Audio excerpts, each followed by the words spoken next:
നിയമസഭാ തെരഞ്ഞെടുപ്പിലെ വമ്പൻ തോൽവിക്ക് ശേഷം കോൺഗ്രസിൽ പൊട്ടിപ്പുറപ്പെട്ട കലാപങ്ങൾ മുഴുവനും അടങ്ങിയിട്ടില്ല. സ്വാശ്രയ സമരത്തോടെ എല്ലാം അങ്ങ് അതിജീവിച്ചുവെന്ന് രമേശ് ചെന്നിത്തല സ്വപ്നം കണ്ടങ്ങിരിക്കെ തൃശൂരിൽ നിന്നൊരു വെടിപൊട്ടിയിരിക്കുന്നു. തോൽവിയുടെ പാപഭാരം മുഴുക്ക തലയിലേറ്റി സങ്കടത്തോടെ ഇരിക്കുകയായിരുന്നുവെങ്കിലും DCC പ്രസിഡന്റ് സ്ഥാനത്തേക്ക് കയറി വരാൻ CN ബാലകൃഷ്ണൻ ചെറിയൊരു ശ്രമം നടത്തിവരികയായിരുന്നു. അതിനിടയിലാണ് ബൽറാം ഒരു വെടിപൊട്ടിച്ചിരിക്കുന്നത്.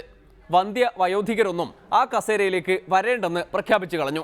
തൃശൂർ DC പ്രസിഡന്റ് മാറുകയാണെങ്കിൽ യുവാക്കൾക്ക് പ്രാതിനിധ്യം കൊടുക്കണം എന്നാണ് ഞങ്ങളുടെയൊക്കെ അഭിപ്രായം. ഒരു മെഗാ സ്റ്റാറിനോട് ഒരു പീറ നടൻ ഇങ്ങനെയാണോ സംസാരിക്കുന്നത്? ഈ വന്യവയോധികരായിട്ടുള്ള ആളുകൾക്ക് പാർട്ടി പ്രവർത്തനത്തിന് താല്പര്യം ഉണ്ടെങ്കിൽ അവരെ വല്ല KPC പ്രസിഡന്റ് സ്ഥാനത്തേക്കോ AICCയിലേക്കോ ഒക്കെ ആക്കുന്നുണ്ട്. ഞങ്ങൾക്ക് വിരോധമില്ല. പക്ഷെ ഇവിടെ ഞാനൊരു സിഗ്നൽ കാണിച്ചാൽ കടന്നൽ കൂടെ ഇളകി വരുന്നത് പോലെ ഫാൻസുകാർ വരും. ഈ ശതാഭിഷേകത്തിലായിട്ടുള്ള ആൾക്കാരുണ്ടല്ലോ, അവരെ ദയവ് ചെയ്തിട്ടൊന്ന് മാറ്റി നിർത്താം. താന്റെ കണ്ണും മൂക്കും ചെവിയും കൊത്തി ഒന്നാക്കും. എല്ലൂരി കോൽക്കളി കളിക്കും. അല്ല, ഞാനതൊന്നും പറഞ്ഞില്ല. പേര് ഞാൻ ആരെയും പറഞ്ഞില്ലല്ലോ. അങ്ങനത്തെ ആളുകൾ വേണ്ടെന്ന് ആരായാലും അത് പറയേണ്ട സ്ഥലത്ത് ഞങ്ങൾ അവതരിപ്പിക്കുന്നുണ്ട്. ചെറുപ്പക്കാരായിട്ടുള്ള ആൾക്കാർ, കുറച്ചും കൂടി ഓടി നടക്കാനും പ്രവർത്തിക്കാനും ജനങ്ങളുടെ വികാരം നോക്കാനൊക്കെ പറ്റിയ ആൾക്കാർ.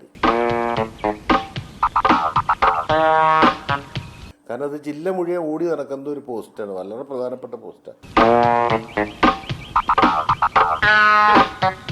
അങ്ങനെ ഓടി നടക്കേണ്ട ഒരു പ്രായം എന്ന് പറയുന്നത് അതൊരു അതിൻ്റെതായിട്ടൊരു പ്രായവും പരിചയമൊക്കെ ഉണ്ടല്ലോ. ചാൻസിന് വേണ്ടി സ്ഥിരമായി വിളിക്കാറുണ്ടല്ലേ? ചെറുപ്പക്കാരുണ്ട് ഇഷ്ടം പോലെ. അതുമാതിരി വന്യവയോധികരായിട്ടുള്ളവരുണ്ടല്ലോ.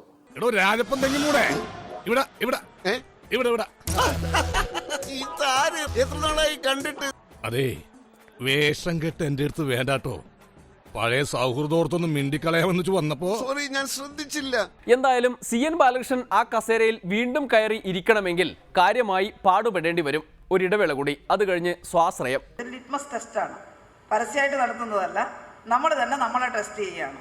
അങ്ങനെ വാക്കുമാറുന്ന ശീലം പണ്ടേ ഇല്ല.